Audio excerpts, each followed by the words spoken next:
希特这个雅各比认为这是一场灾难，因为你看他的原文是这么说的，这个亲爱的费希特若我向你坦诚，我将这种观念论测为虚无主义，请勿将此视为冒昧。我与你曾称为独断论虚无主义的观点毫无区别。我本人将这种观念论测为虚无主义。我必须承认，对我而言，最重要的事情莫过于根除这种虚无主义。它是一切哲学的毁灭者，将万物消解为纯粹思维的形式。所以呢，这个雅各比对启蒙运动之后的理性主义是保有非常的警惕的，或者说我们认为启蒙运动就是理性主义。因为康德在《什么叫启蒙》他说过，启蒙就是善用你的理性，这就叫启蒙。所以我们看到这个笛卡尔的我思到了康德这儿成为鲜艳自我，到了费希特成为绝对自我，到了谢林成为绝对统一，到了黑格尔是什么？绝对精神。这就是启蒙运动理性主义一直到德国古典哲学的这一个脉络。但是这一个脉络树立了理性的绝对权威，甚至把理性等同于绝对精神。其实某种意义上来讲，神权的上帝现在变成理性的绝对精神。那我想问，理性的根基在哪里啊？如果你抛开了历史文化传统、旧有的传统和观念、生活的习惯，你的信念凭着的理性是凭空来的吗？所以雅各比论断，理性主义必然导致虚无主义，就可以从他对从斯宾诺莎、康德和这个费希特的批判，我们就看到了。所以呢，这个虚无主义就是1799年费希特写给这个雅各比写给费希特这个信当中，首次提出了这个虚无主义的概念。但是呢，雅各比提出来以后呢，它的影响力有限，真正让虚无主义响彻全球的是尼采。那么除了雅各比之外呢，叔本华的这个意志学说对尼采也有很大的影响。那尼采说的这个虚无主义是什么概念呢？就是上帝死了，上帝是最高价值，那么上帝死了就是最高价值的贬黜。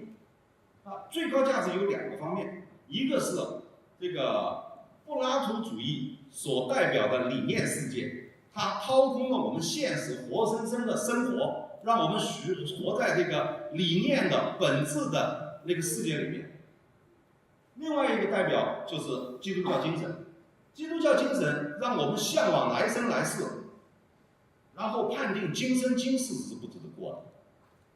所以尼采在《权力意志》的第585条里面说，这个如其所示存在的世界，他断定它不应该存在；如其应示的存在的世界，他断定它并不实存。什么概念呢？什么叫如其所示的世界？因为在柏拉图主义看来，我们现象界是虚幻的，它是受本体界这个本质所规定的，所以真正真实的如如不动的永恒的世界是那个理念的世界，所以这个就叫如其所示的世界。那么尼采认为这个根本就不应当存在，也就是胡说八道我们总想透过现象看本质，以为本质才是更重要。那第二个就是如其应示的世界。什么叫如其应示的世界？应当的世界就是道德的世界，对吧？就是我们的这个我们所向往的世界，应该如此嘛？尼采说这个世界并不存在所以呢，这个尼采是从形而上学的先验和神学的超验双重对西方思想史传统进行了否定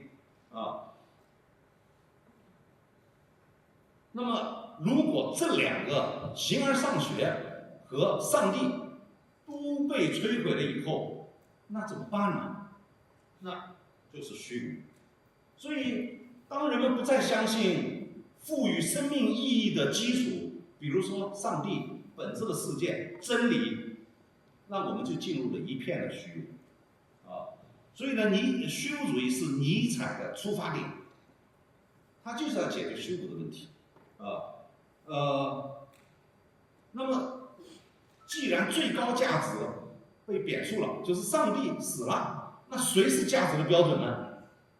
所以呢，这个尼采就提出权力意志学说，认为我们都是不断的在自我超越当中的啊。所谓的真理只不过是权力斗争的结果啊。